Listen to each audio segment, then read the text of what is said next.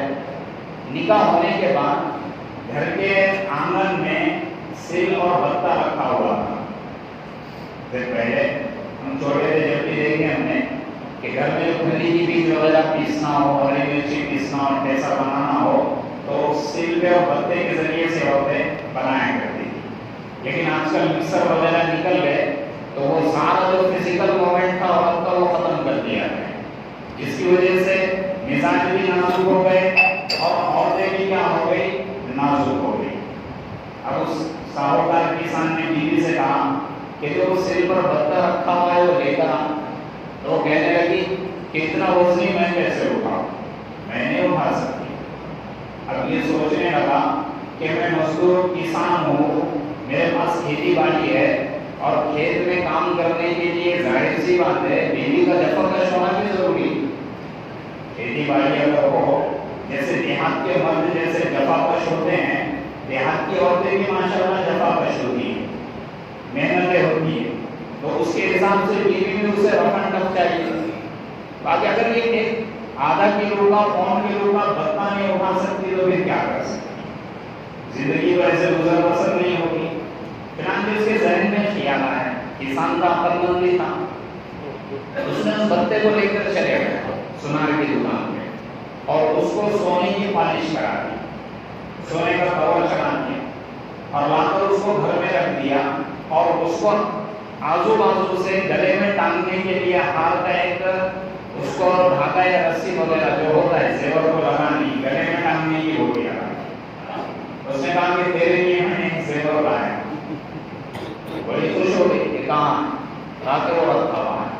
تو اس نے دیکھی، کہا کہ ہاں بہت اچھا ہے، اور اس نے گلے میں ٹانگ دیا۔ اب زیور صرف اس کو اس نے کنورٹ کر دیا، یہ وزن گلے میں ٹانگ کر گھومنا اس کے لیے آسان، اور اس کو سر کے اوپر سے منگا رہا تھا کہ وہ بتا لے کر آؤں، تو کہنے لگی کہ میں نہیں اٹھا سکتی، میں اتنا وزن کیسے اٹھاؤں؟ تو بتانے کا مقصد یہ ہے کہ فطرتاً اللہ رب العزت نے ان چیزوں کی محبت عورت کے دل، دماغ اور سینے میں ڈال دی۔ تو سونے اور چاندی کے زیور کی شکل میں اس کے گلے میں ڈال دیا جائے تو 10 کلو وزن کیوں نہیں ہوگا، وہ دن بھر آسانی سے لے کر اٹھے گی۔ لیکن اگر چھٹاپ کا اگر وزن کا ماپ اس کو اٹھانے کے لیے گئے تو وہ نزاکت میں آ جائے۔ یہ سونے چاندی اور یہ زیور کی محبت ڈالتی ہے۔ وہ پھر اقتصادی غیر ممکن بات چیت میں اتنی کمزور ہوتی ہے کہ اپنی بات پہ کوئی دلیل پیش نہیں کر سکتی۔ شوہر سے اگر لڑنے پہ آ جائے تو بنا سر اور بنا پیر کی باتوں پہ لڑنا شروع کر دے، جس کی کوئی وجہ نہیں ہوتی، بلا وجہ کچھ نہ کچھ باتیں بنا کے لڑنا شروع کر دے گی۔ اللہ نے فرمایا وَهُوَ فِي الْخِصَامِ غَيْرُ مُبِينٍ، اگر اس سے پوچھ لیا جائے کہ کس بات پہ غصہ ہے، کس بات پہ لڑائی ہے، تو اس پہ کوئی دلیل بھی پیش نہیں کر پائے۔ تو فطرتاً ایسی ہے وہ، تو زیور کی، سونے چاندی کی محبت اس کے دل میں ڈال دی گئی، لیکن اس کے باوجود صحابیات کا حال کیا تھا، میں اس کو بیان کر رہا ہوں، ام دردہ رضی اللہ تعالیٰ عنہ، ان کے شوہر ابو دردہ رضی اللہ تعالیٰ عنہ، جب آیت کریمہ نازل ہوئی لن تنالوا البر حتى تنفقوا مما تحبون، کہ ہرگز تم اللہ سے نیکی تک نہیں پہنچ سکتے جب تک کہ اپنی سب سے پسندیدہ چیز اللہ کے نام پہ نہ لگا لو۔ پسندیدہ چیز اللہ کے نام پہ آدمی اسی وقت لگائے گا جبکہ اللہ سے تعلق اور رشتہ مضبوط ہوگا، ورنہ اگر رشتے اور تعلق میں کمی آئے گی تو اللہ کے نسبت پہ پسندیدہ چیز کیا ناپسندیدہ چیز بھی لگانا مشکل ہو جائے گا۔ جیسے میرا اور آپ کا تعلق اتنا رشتہ اور مضبوط اتنا کمزور ہے اللہ سے رشتہ کہ ہم مری مولی اللہ کے نام کرتے تھے۔ ہم کیا کرتے ہیں؟ مری مولی اللہ کے نام کرتے تھے۔ جب آیت کریمہ نازل ہوئی اللہ کے رسول صلی اللہ علیہ وسلم نے سنایا تو حضرت ابو دردہ رضی اللہ تعالیٰ عنہ نے کہا اور اللہ کے رسول نے سامنے عرض کیا کہ اللہ کے رسول صلی اللہ علیہ وسلم میرا ایک باغ ہے، اس میں بہت سارے درخت ہیں اور اس میں میرا ایک مکان بھی ہے فارم ہاؤس کی طرح، وہ مکان بھی مجھے بڑا پسند ہے اور میں بھی فی الحال اسی میں رہ رہا ہوں۔ وہ باغ بھی بڑا پسندیدہ ہے، وہ مکان بھی بڑا پسندیدہ ہے، میں اللہ کے نام پہ اس باغ کو اس مکان کو وقف کر دیتا ہوں، یہ دے دیا اللہ کے نام۔ اور وہاں سے آ گئے مجلس میں سے اٹھ کر باغ کے اندر داخل نہیں ہو رہے، گھر بنا ہوا ہے وہیں سے آواز دے رہے کہ روپے دہدا گھر کا سارا ساز و سامان چھوڑ کر صرف بچوں کو لے کر باغ کے باہر آ جاؤ، گیٹ کے باہر آ جاؤ، میں نے یہ اللہ کے نام پہ دے دیا، یہ اللہ کے نام پہ دے دیا۔ ہماری بیوی اگر ہوتی تو کیا کہتی؟ ان کو تو ذرا دماغ نہیں، کچھ بھی کام الٹا ہی کر گیا، کیا ضرورت تھی اس کو دینی کی اس کو دینی، کٹوتی کی اور کاٹنے کی باتیں شروع کر دی۔ کیونکہ جیسے میرا اور آپ کا تعلق اللہ سے کمزور ہے ویسے ہماری گھر کی مصنوعات کا تعلق بھی اللہ سے کمزور ہے، اور اس کی وجہ سے یہ ساری باتیں آتی ہیں۔ ام دردہ رضی اللہ عنہ نے اپنے بچوں کو بغل میں لے لیا اور وہیں سے چلاتے ہوئے آ رہی اور کہہ رہی ہے کہ اے ابو دردہ، زندگی میں پہلی مرتبہ تم نے عقل مندی کا کام کیا، زندگی میں پہلی مرتبہ تم نے عقل مندی کا کام کیا ہے۔ یہ جواب کیوں نکلا زبان سے؟ یہ اللہ سے تعلق مضبوط تھا، اللہ سے رشتہ مضبوط تھا، اس لیے زبان سے یہ جملہ نکلا۔ حضرت جابر بن عبداللہ رضی اللہ عنہ، اللہ نے جب فتوحات کا زمانہ صحابہ پہ لایا تو صحابہ کو بہت دنیا دے دی، کروڑپتی صحابہ میں ان کا شمار ہوتا تھا۔ ایک مرتبہ گھر میں بڑے پریشان ہو گئے، ہاتھ میں نہیں آ رہا، بستر پر آئے نہیں رہے، بس گھر کے مکان کے اندر کبھی ٹہل رہے، کبھی مکان کے باہر صحن میں ٹہل رہے۔ ہوتا ہے آدمی کبھی کبھار ڈپریشن میں چلے جاتا ہے، بڑی پرابلم آتی ہے تو رات کی نیند حرام ہو جاتی ہے، تو بیوی پوچھ لیتی ہے کیا بات ہے، کیوں پریشان ہے، چہرے پہ پریشانی کیوں نظر آ رہی ہے؟ تو جابر بن عبداللہ رضی اللہ تعالیٰ عنہ کی اہلیہ محترمہ نے پوچھ لیا کہ کیا پریشانی ہے، کب سے بستر پہ نہیں آ رہے آپ، بس ٹہل رہے، کبھی روم کے اندر، کبھی آنگن میں، کبھی صحن میں۔ تو انہوں نے کہا جابر بن عبداللہ رضی اللہ عنہ نے کہ دیکھو کونے میں وہ تھیلا پڑا ہوا ہے، وہ درہم اور دینار کا ہے، درہم اور دینار کا، آج کی تجارت میں بڑا نفع ہوا، غلام نے وہ پورا نفع لا کر دے دیا، اب وہ گھر کے کونے میں میں نے اس تھیلے کو رکھ دیا، اب مجھے گھٹن ہو رہی ہے، مجھے پریشانی ہو رہی ہے کہ یہ میرے پاس آ گئی یہ دنیا ہے، اب میں اس کا کیا کروں؟ تو بیوی نے کیا جواب دیا کہ اگر گھٹن اور پریشانی ہو رہی ہے تو اس کا اللہ نے راستہ بھی دیا ہے، آگے کیا دیا راستہ؟ آگے اس کو صدقہ کر دو، خیرات کر دو اللہ کے نام پہ۔ صحابہ کے پاس دنیا آتی تھی تو ان کو گھٹن اور وہ ڈپریشن میں چلے جاتے تھے، میرے اور آپ کے پاس دنیا کم ہوتی ہے اور چلے جاتی ہے تو میں وہاں گھٹن اور ڈپریشن میں چلے جاتا۔ تو اتنا بڑا فرق ہے صحابہ میں اور ہمارے، صرف تعلق کا ہو گیا، ان کا رشتہ اللہ سے مضبوط تھا اس لیے دنیا سے گھٹن ہوتی تھی، آخرت سے محبت تھی، میرا اور آپ کا رشتہ اللہ سے کمزور ہے اس لیے آخرت سے گھٹن ہوتی ہے، اور دنیا کے کم ہوئے اور جانے پر آخرت سے شوق نہیں ہوتا، لیکن دنیا کے جانے سے ان کو گھٹن محسوس ہو جاتی ہے۔ یہ فرق پورا رات بھر میں 6 لاکھ درہم اور دینار تھے. آج کے زمانے کے حساب سے کروڑوں روپے ہوتے ہیں. رات بھر میں پورا صدقہ کر دیا. فجر کی نماز کے بعد پھر گھر میں آئے اور بیوی کا شکریہ ادا کیا کہ اللہ تجھے جزائے خیر عطا فرمائے کہ تو نے اتنا بہترین راستہ بتایا کہ میری ساری گھٹن ساری پریشانیاں اور ڈپریشن ختم ہو گئے. یہ صحابیات کا یہ حال تھا. پیاری امی جان عائشہ صدیقہ رضی اللہ عنہا، عبداللہ بن زبیر رضی اللہ تعالیٰ عنہ کے زمانے جب وہ مکہ کے گورنر بنے، اللہ نے فتوحات کا زمانہ کھول دیا تھا. صحابہ دنیا ان کے قدموں کے نیچے آ گئی. عبداللہ بن زبیر رضی اللہ تعالیٰ عنہ نے مکہ سے پیاری امی جان عائشہ صدیقہ رضی اللہ تعالیٰ عنہ کے لیے تحفے تحائف بھیجے، ہدیہ بھیجے. سبھی خالہ کے لیے، خالہ کے لیے ہدیے بھیج رہے ہیں کہ یہ لوگ بہت سارے درہم دینار بھیجے. جب وہ مدینہ پہنچے اور ان کے حجرے میں لا کر رکھا گیا تو خادمہ سے یہ کہا کہ اتنے سارے درہم اور دینار کا میں کیا کروں، اس کو خیرات کر دو، اس کو صدقہ کر دو. وہ باندھی یہ جو خادمہ تھی اس نے پورے مدینہ میں چل پھر کر اس کو کیا کر دیا، خیرات کر دیا. پورے تحفے پورے درہم دینار ختم کر دیے. اور جب وہ مغرب سے پہلے پیاری امی جان کے حجرے میں داخل ہوئی تو خالی ہاتھ تھی. خالی ہاتھ تھی.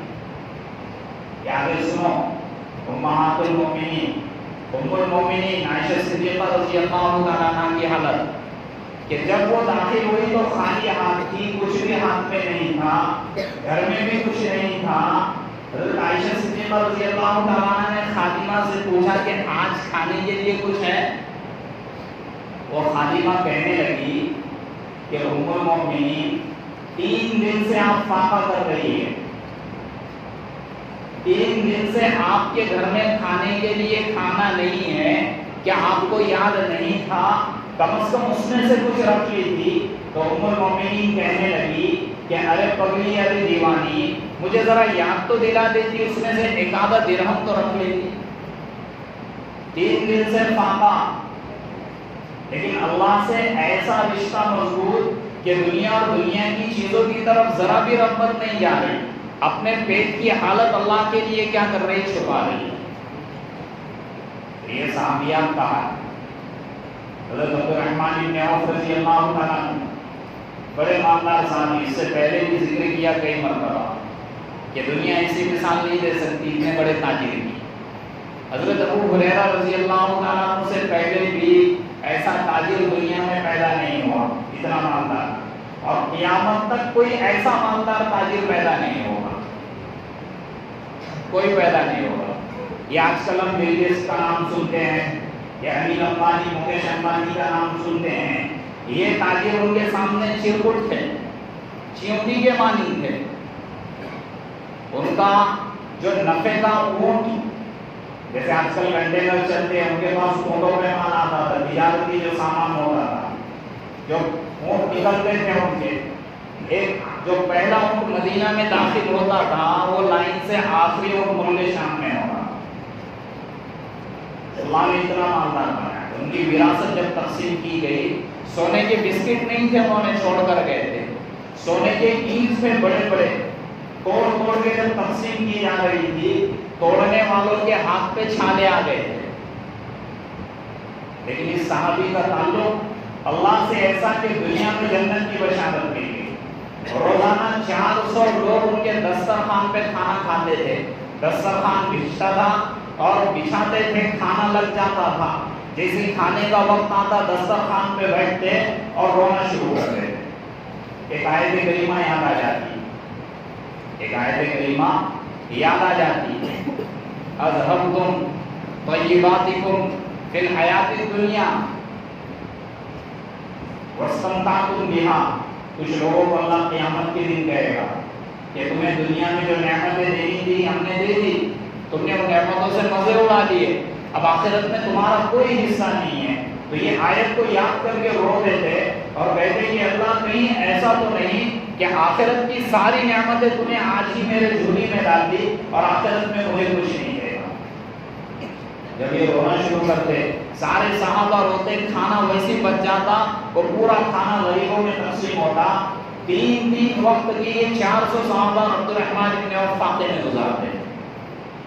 یہ اللہ کے خوف، آخرت کا خوف، یہ اللہ سے رشتہ ایسا مضبوط تھا۔